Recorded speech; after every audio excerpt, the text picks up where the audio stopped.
स्वागत। स्वागत। हमारे हाथ में आज 2 दिसंबर 2025 का एक आध्यात्मिक संवाद है जी जिसका शीर्षक है मुरली। जी और इसकी शुरुआत ही एक बहुत गहरे वादे से होती है।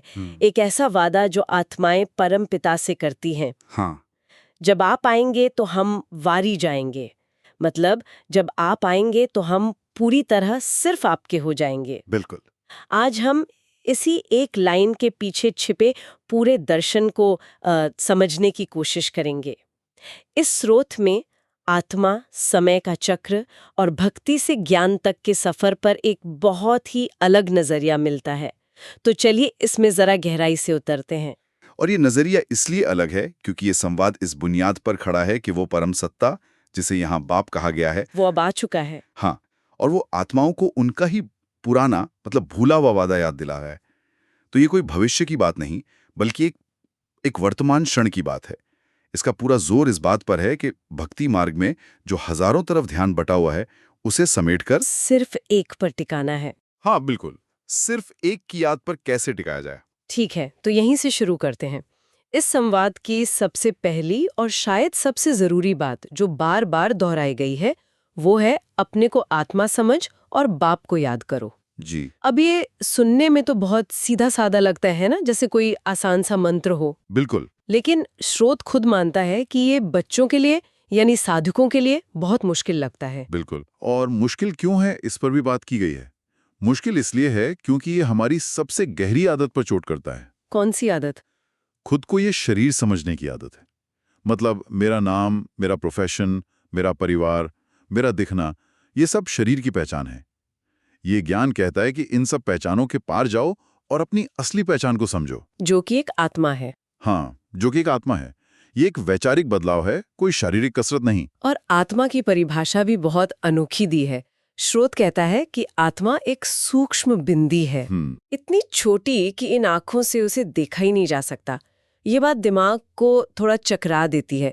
अगर देख नहीं सकते तो समझें कैसे, महसूस कैसे करें? सही सवाल है। और इसीलिए स्रोत कहता है कि आत्मा को देखने के लिए ज्ञान की अंतर्मुखी आंखें चाहिए। ज्ञान की आंखें? इसका मतलब है कि ये कोई आंखों से देखने वाली चीज नहीं है, बल्कि बुद्धि से समझने और अनुभव करने वाली अवस्था है। जैसे हम कहते हैं मुझे प्यार महसूस हो रहा है या मुझे शांति महसूस हो रही है। अच्छा। हम प्यार या शांति को देख नहीं सकते, पर उनका अनुभव करते हैं।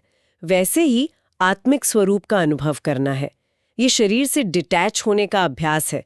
जैसे एक ड्राइवर गाड़ी से खुद को अलग समझता है। हाँ, ये उदाहरण अच्छा है। गाड़ी का रंग, मॉडल, नंबर प्लेट वो ड्राइवर नहीं है, वो तो बस उसे चला रहा है। ये गाड़ी और ड्राइवर वाला उदाहरण इसे समझने में काफी मदद करता है। तो अगर आत्मा इस शरीर और इस दुनिया की चीज नहीं है, वो तो शाश्वत है, तो फिर उसका इस दुनिया के समय के चक्र से क्या लेना देना है? यहाँ पर समय की अवधारणा भी मुझे बहुत अलग लगी। आमतौर पर हम सुनते हैं कि भगवान हर युग में अवतार लेते हैं, पर ये स्रोत इस बात को सीधे सीधे काट देता है। हाँ, ये इस ज्ञान का एक और आप कह सकते हैं क्रांतिकारी पहलू है। स्रोत में साफ कहा गया है, मैं युगे युगे आता नहीं हूं। तो कब आते हैं? मैं आता ही हूं एक बार, कल्प के संगम पर। ये संगम युग शब्द बहुत महत्वपूर्ण है। हाँ, इस पर थोड़ा और विस्तार से बताइए। ये संगम युग आखिर है क्या? क्या ये किसी नदी के संगम जैसा है? एक तरह से हाँ। इसे पूरे विश्व चक्र यानी कल्प का पुरुषोत्तम संगम युग कहा गया है। पुरुषोत्तम मतलब सबसे श्रेष्ठ? सबसे श्रेष्ठ। ये वो छोटा सा समय है जब कलयुग यानी पुराना पतित चक्र खत्म हो रहा होता है और सतयुग यानी नया पावन चक्र शुरू होने वाला होता है। ये रात के खत्म होने और दिन के शुरू होने के बीच की सुबह की बेला जैसा है। अच्छा। परमपिता सिर्फ इसी विशेष समय पर आते हैं। और वो सतयुग या त्रेता युग जैसे अच्छे समय में क्यों नहीं आते? लॉजिक तो यही कहता है कि अच्छी चीज अच्छे समय पर होनी चाहिए। स्रोत इसका बहुत सीधा सा जवाब देता है, सतयुग त्रेता में सब सुखी हैं, पवित्र हैं, देवता हैं, वहां दुख का नाम निशान नहीं है। सही बात है। और याद हमेशा तब आती है जब कोई कमी होती है, जब दुख होता है। डॉक्टर की जरूरत बीमार को होती है, स्वस्थ को नहीं।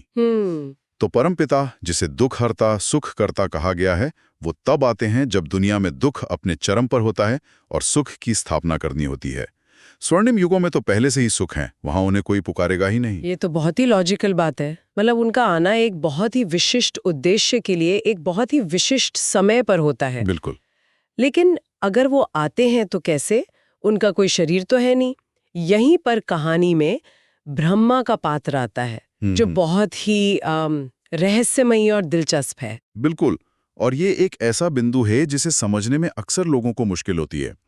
स्रोत बताता है कि परमपिता, जो कि जन्म मरण के चक्र से परे हैं, वो खुद जन्म नहीं लेते। तो वो एक साधारण मनुष्य के शरीर का आधार लेते हैं। एक ऐसे व्यक्ति के शरीर में प्रवेश करते हैं जिनका नाम लेखराज था, जो अपने बहुत सारे जन्मों के अंत में अपनी वानप्रस्थ अवस्था में थे। वानप्रस्थ अवस्था में ही क्यों? इसका कोई खास कारण? हाँ, क्योंकि वानप्रस्थ अवस्था वो होती है जब व्यक्ति अपनी सारी जिम्मेदारियों से मुक्त होकर अपना ध्यान ईश्वर की ओर मोड़ता है। तो ये एक प्रतीकात्मक और व्यवहारिक दोनों तरह से सही समय था। अच्छा। परमपिता उस साधारण शरीर में प्रवेश करके उन्हें एक नया नाम देते हैं, ब्रह्मा, और यही प्रजापिता ब्रह्मा बनते हैं। तो ये स्पष्ट करना जरूरी है कि ये ब्रह्मा विष्णु शंकर वाली त्रिमूर्ति के ब्रह्मा नहीं है। स्रोत के अनुसार ये वो माध्यम है जिनके द्वारा ज्ञान दिया जाता है। ये एक महत्वपूर्ण अंतर है। परमपिता खुद को निराकार कहते हैं, यानी बिना आकार के, और ब्रह्मा को साकार माध्यम। स्रोत इस बात पर जोर देता है कि ब्रह्मा 84 जन्मों का पूरा चक्र लगाते हैं, जबकि परमपिता इस चक्र से बाहर हैं। वो आते हैं और इस माध्यम के द्वारा अपना काम करके वापस चले जाते हैं। और इन्हीं प्रजापिता ब्रह्मा के द्वारा मुख वंशावली ब्राह्मण रचे जाते हैं। ये भी एक अनोखा विचार है। इसका मतलब शारीरिक जन्म से तो नहीं है? नहीं, बिल्कुल नहीं। ये ज्ञान के द्वारा जन्म है। जो लोग इस ज्ञान को सुनते हैं, समझते हैं और जीवन में धारण करने का संकल्प करते हैं, उन्हें ब्रह्मा के मुख से निकला हुआ ज्ञान बच्चा यानी ब्राह्मण कहा जाता है। अच्छा। ये एक आध्यात्मिक परिवार की रचना है, शारीरिक वंश की नहीं। ठीक है, तो ये पूरी संरचना समझ में आ रही है। परमपिता आते हैं, ब्रह्मा के माध्यम से ज्ञान देते हैं और एक आध्यात्मिक परिवार की स्थापना करते हैं। जी। इससे एक बहुत बड़ा सवाल खड़ा होता है, जिसकी तरफ ये स्रोत इशारा करता है। पूज्य कौन है? किसे पूजा जाना चाहिए? क्योंकि भक्ति में तो हम अनगिनत देवी देवताओं, गुरुओं को पूजते हैं। और इस पर स्रोत का दृष्टिकोण पूरी भक्ति की परंपरा को चुनौती देता है। कैसे? स्रोत कहता है कि असली पूज्य वो हैं जिन्हें किसी को भी याद करने की जरूरत नहीं है। ये परिभाषा ही अपने आप में सोचने वाली है। रुकिए, इसे थोड़ा और खोलते हैं।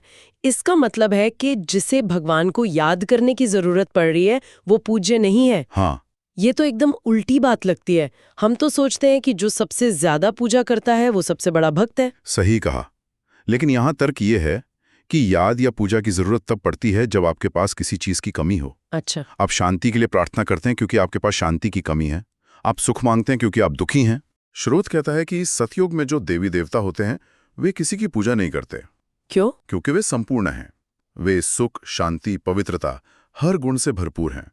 उन्हें किसी चीज का अभाव ही महसूस नहीं होता। तो इसलिए वो असल में पूज्य हैं। बिल्कुल। हाँ? वही असली पूज्य। वाह। तो मतलब आध्यात्मिकता का अंतिम लक्ष्य एक ऐसी अवस्था में पहुंचना है जहां आपको भगवान को याद करने की जरूरत ही ना पड़े। हाँ। क्योंकि आप खुद गुणों से भरपूर हो गए हैं। ये तो एक बहुत बड़ा पैराडाइम शिफ्ट है। बिल्कुल। और ये सिर्फ देवी देवताओं पर ही नहीं, सन्यासियों पर भी लागू होता है। स्रोत कहता है कि सन्यासी भी पूरी तरह पूज्य नहीं है। वो क्यों? क्योंकि वे भी ब्रह्म तत्व को याद करते हैं या मुक्ति के लिए प्रार्थना करते हैं। यानी वे भी अभी कुछ खोज रहे हैं, किसी मंजिल की तलाश में हैं। असली पूज्य अवस्था वो है जहां कोई तलाश ही बाकी ना रहे। लेकिन इसका मतलब ये तो नहीं है कि किसी का सम्मान नहीं करना है। समाज में तो हमें कई लोगों का आदर करना पड़ता है। नहीं, और स्रोत इस पर बहुत साफ है। वो रिगार्ड शब्द का इस्तेमाल करता है। रिगार्ड? हाँ, मतलब एक दूसरे को सम्मान देना है, जैसे देश के राष्ट्रपति या प्रधानमंत्री को सम्मान दिया जाता है। ये उनके पद का, उनकी भूमिका का सम्मान है। लेकिन दिल से जो याद करनी है, जो पूजा है, वो सिर्फ एक परमपिता की करनी है। अच्छा। ये सम्मान और पूजा के बीच एक बहुत महीन लेकिन बहुत महत्वपूर्ण लकीर खींचता है। दुनिया में सबका रिगार्ड रखो, लेकिन दिल में एक को याद करो। ये समझ बहुत साफ है। तो ये ज्ञान सिर्फ याद करने या समझने की बौद्धिक कसरत नहीं है। जी नहीं। इसमें जीवन जीने के तरीके पर भी बहुत जोर दिया गया है, जैसे कि दैवी गुण धारण करने हैं और खान पान चलन सब रॉयल रखना है। ये रॉयल रखने का क्या मतलब है? रॉयल का मतलब यहाँ अमीरी या महंगे कपड़े पहनना नहीं है। रॉयल का मतलब है श्रेष्ठता, दिव्यता। आपका व्यवहार, आपकी बोलचाल, आपका खान पान इतना शुद्ध और श्रेष्ठ हो कि उसे देखकर ही लगे कि ये कोई दिव्य आत्मा है। गुस्सा करना, चिड़चिड़ाना, साधारण भाषा का प्रयोग करना ये रॉयल नहीं है। तो रॉयल क्या है? शांत रहना, मीठा बोलना, सात्विक और शुद्ध भोजन करना, ये रॉयल्टी है। ये आंतरिक स्थिति का बाहरी प्रतिबिंब है। याद की यात्रा के साथ साथ इन गुणों को जीवन में उतारना भी उतना ही जरूरी है। और इसी से जुड़ा एक और बहुत गहरा विचार है कर्मातीत बनने का। ये शब्द सुनने में बहुत भारी लगता है। कर्मातीत यानी कर्म से परे हो जाना। क्या इसका मतलब है कि कर्म करना छोड़ देना है? ये एक बहुत आम गलतफहमी है। कर्मातीत का मतलब कर्म छोड़ना नहीं, बल्कि कर्म के बंधन में फंसने से न्यारे होना है। न्याय होना। हाँ, स्रोत इसे कर्मयोगी की स्थिति कहता है। आप दुनिया के सारे काम करते हैं, शायद पहले से भी ज्यादा मेहनत करते हैं, लेकिन वो आपको बोझ नहीं लगता, वो एक खेल जैसा लगता है। इसे किसी आधुनिक उदाहरण से समझा सकते? जैसे आजकल लोग फ्लो स्टेट की बात करते, क्या ये कुछ वैसा है? ये बहुत अच्छा उदाहरण है। कर्मातीत अवस्था एक तरह की परम फ्लो स्टेट है। अच्छा। सोचिए, एक बेहतरीन एथलीट या कलाकार जब अपने काम में पूरी तरह डूब जाता है तो उसे समय का, थकान का पता नहीं चलता। वो बहुत ज्यादा मेहनत कर रहा होता है, पर उसे वो मेहनत नहीं, आनंद लग रहा होता है। सही बात है। कर्मातीत अवस्था उसी सिद्धांत को जीवन के हर कर्म पर लागू करना है। आप कर्म करते हैं, लेकिन उसके फल की चिंता, उसकी सफलता असफलता का तनाव, उससे पैदा होने वाले अहंकार या निराशा के बंधन से मुक्त होकर करते हैं। तो आप कर्म के प्रभाव से मुक्त होकर कर्म करने की कला सीख जाते हैं। बिल्कुल, एक तरह की सक्रिय अनासक्ति है। काम भी करना है और उसके बोझ से मुक्त भी रहना है। ये तो जीवन की सबसे बड़ी कला होगी। बिल्कुल। और स्रोत कहता है कि ये अवस्था याद और देवी गुणों के अभ्यास से धीरे धीरे प्राप्त होती है। जब आप ये मानकर कर्म करते हैं कि करने वाला मैं नहीं, बल्कि परमपिता मुझसे करा रहा है, तो कर्म का बोझ अपने आप हल्का हो जाता है। तो आज की इस पूरी चर्चा को अगर हम समेटें, तो हमने देखा कि ये स्रोत एक बहुत ही निजी और गहरे वायदे से शुरू होता है। ये समय के एक बहुत खास लम्हे संगम युग में परमपिता के आने की बात करता है और हमारी पहचान को इस शरीर से हटाकर एक सूक्ष्म बिंदी रूप आत्मा पर टिकाने पर जोर देता है। सही कहा। और इसने पूज्य होने की हमारी पारंपरिक परिभाषा को ही बदल दिया, ये समझाते हुए कि असली पूज्य वो है जिसे किसी सहारे या याद की जरूरत नहीं, जो स्वयं में संपूर्ण है। और आखिर में ये हमें कर्म करते हुए भी कर्म के बंधनों से आजाद होने का रास्ता दिखाता है, जिसे कर्मातीत अवस्था कहा गया है। सार यही है कि खुद को श्रेष्ठ बनाने के लिए मिली हुई श्रेष्ठ सलाह यानी श्रीमत पर चलना है। इस स्रोत में एक वरदान भी दिया गया है जो आज के समय में बहुत प्रासंगिक लगता है। हाँ, वो वरदान है नीरस वातावरण में खुशी की झलक का अनुभव कराने वाले एवर हैप्पी भव। इसका क्या मतलब हुआ? इसका मतलब है कि आपका स्वभाव इतना खुशमिजाज और हल्का हो जाए कि आप जहां भी जाएं वहां का उदास और भारी माहौल भी बदल जाए। जैसे सूरज के आने से अंधेरा अपने आप खत्म हो जाता है, वैसे ही आपकी मौजूदगी से मायूसी खत्म हो जाए। इसे वर्तमान समय के लिए एक बहुत बड़ी सेवा बताया गया है। और अंत में एक विचार हमारे सुनने वालों के लिए। इसी स्रोत में एक नारा है, अशरीरी वह है जिसे शरीर की कोई भी आकर्षण अपनी तरफ आकर्षित न करे। यह हमें सोचने पर मजबूर करता है। अगर कोई व्यक्ति सच में अपने शरीर के आकर्षणों से, चाहे वो सुख की इच्छा हो, आराम की तलब हो या दर्द का डर हो, इन सब से परे हो जाए, तो उसके रोजमर्रा के फैसलों, उसके रिश्तों और उसके जीवन के बड़े लक्ष्यों पर इसका कितना गहरा और कैसा असर पड़ेगा।